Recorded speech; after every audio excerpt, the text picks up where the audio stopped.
And welcome back. It's mid-morning, so it's time for a cuppa and something sweet to go with. And here she is, sweetness herself. It's Krissy Gibson from Take the Cake. Good morning, Krissy. How are you? I think I wrote the copy today.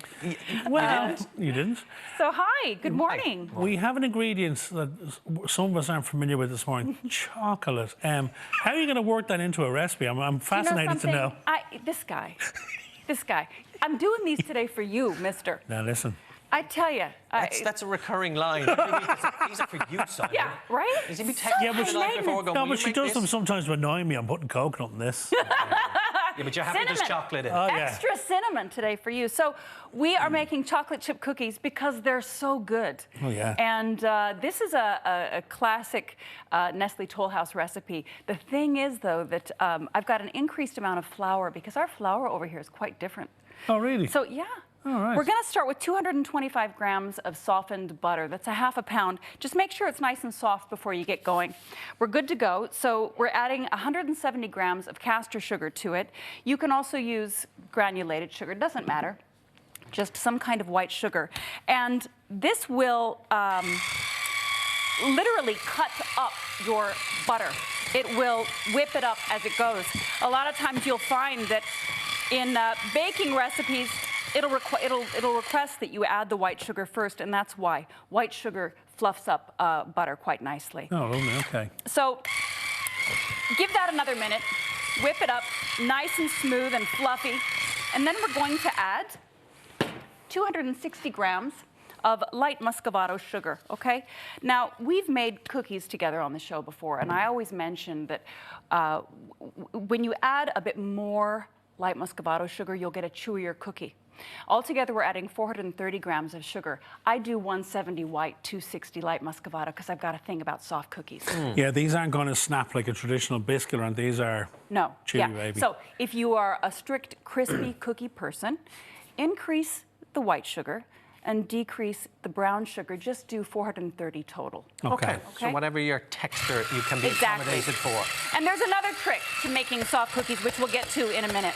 So now we're going to give this a good mix and make sure that all of our ingredients are nicely, smoothly mixed together. We're going to add 2 more ingredients to this before we add anything dry. We're going to add 2 eggs and a teaspoon of vanilla extract. Here's my eggs. I'm using pasteurized eggs today, and vanilla extract. A teaspoon is about 5 mils. If you happen to add a little bit extra, more flavor. We won't fall out over it. Yeah. Nothing wrong with a little extra vanilla. So we're going to mix these up. Now this will be nice and fluffy. Give it a few minutes. For TV time today, we're going to cheat, but give this a few minutes. You want a nice and fluffy combination of ingredients in your bowl, okay? Now, once that is mixed evenly, we're going to mix together our dry ingredients, okay? It's a good idea to mix your dry ingredients together before you add it. And that's just so that you get these strong things incorporated evenly. And evenly, yeah. So we've got a teaspoon of salt and a teaspoon of baking soda. The last thing you want is a lump of salt or baking soda in one cookie. No, thanks. So mix this in, okay? And we're using self-raising flour. 400 grams of it. And I had mentioned earlier that we are using a bit extra flour in this classic Toll House recipe. The thing is, I moved here about 15 years ago, and for 6 months, I couldn't get my baking right, which was devastating to me. 6 months it took me to get my cookies right. You guys have different flours over here. So a bit like you'd be adjusting to the road signs and the speeds. And everything couldn't get your cookies right. The roundabouts. And how different and why? Isn't it crazy? I think that flours are different no matter where you go. On that side of the ocean, I use something called all-purpose flour. Yeah. Over here, I'm using self-raising flour. Okay, that's the most success I've found is with the self-raising flour. So I'm using more flour here than I would over there. Okay. 400 grams of that. A teaspoon each of your salt and baking soda, bread soda. That's about 7 grams, okay? So the vanilla, the baking soda, and the salt, you're doing a teaspoon each, which is about 7 grams. So altogether, we have a pretty dry dough. You know, it's very stable. It's going to look really dry. We only have one more ingredient to add. Simon, can you guess what that is? Well, I'm hoping it starts with choco and ends with lat. Yes, it does. I'm hoping that's what it is. Ends with ips. Yeah. So yeah, we're gonna add our chocolate chips to this. You can go ahead and use your electric hand mixer when you're using your chocolate chips. If you happen to have a stand-up mixer at home, you can use that as well. I do not recommend doing this whole recipe by hand with just a whisk because it's a heavy dough, isn't it? yeah, Dough. it does turn out to be a heavy dough. So chocolate chips, 340 grams, okay? Now, I don't find chocolate chips as easily here as I do in other parts of the world. Make sure that when you find a chocolate chip, it's a baking chip. There is a difference between a baking chip and, say, a button. I was going to ask you, like, could we use up, because there's buckets of Easter eggs left over. Don't do it. Don't do it. And I'll Okay. tell you why. We are going to put our dough on ungreased cookie sheets.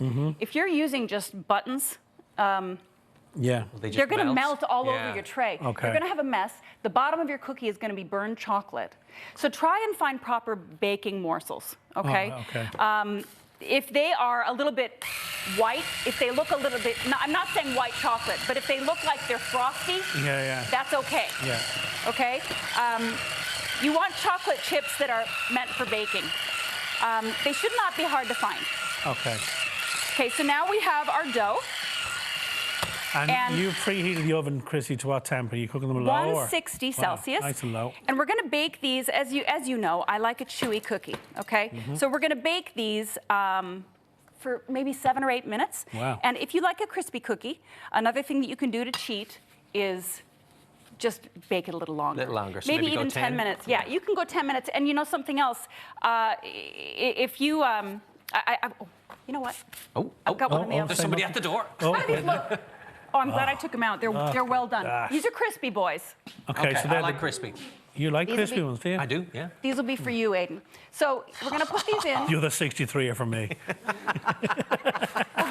We're gonna put these in for 8 minutes. And 8 minutes, but I want 'em 160 fan now. oven. Have a taste. Okay. Well, And all right then. These are great dunking cookies with milk. Can we show you the? This isn't going to snap, okay? This is going to be nice and chewy. So it's going to bend and it's going to tear. Yeah. Oh, And by the way, before you baby, take them look off at your tray, make sure that they I don't need a small bit. cool for a couple of minutes Okay. on the tray. Now, the ones you just put in the oven went in as kind of little dough balls. Yeah. Will they come out that way? They'll come out like this. Well, they flatten themselves out. You don't have to roll them. Okay. Yeah, you don't have to press them down before you put them in the oven. Okay, they'll do turn that out for just you. fine. Yeah, exactly. They are splendiferous. They are gorgeous, Krissy. Actually, I Thank you. prefer chewy. Welcome. But I'll try, Yeah. I'll try the crispy ones as well. Oh, all right, then I will as well. There's just nothing wrong with chewy. Krissy, Thank you, these Krissy. are stellar. Beautiful. Full recipe details as ever are up on our website. Or, of course, you can check out takethecake.ie for more Krissy's Stockists, not Crispies, Krissy's Stockists and recipes. We are back with more Ireland AM after this break. Thank you, Krissy. Cheers.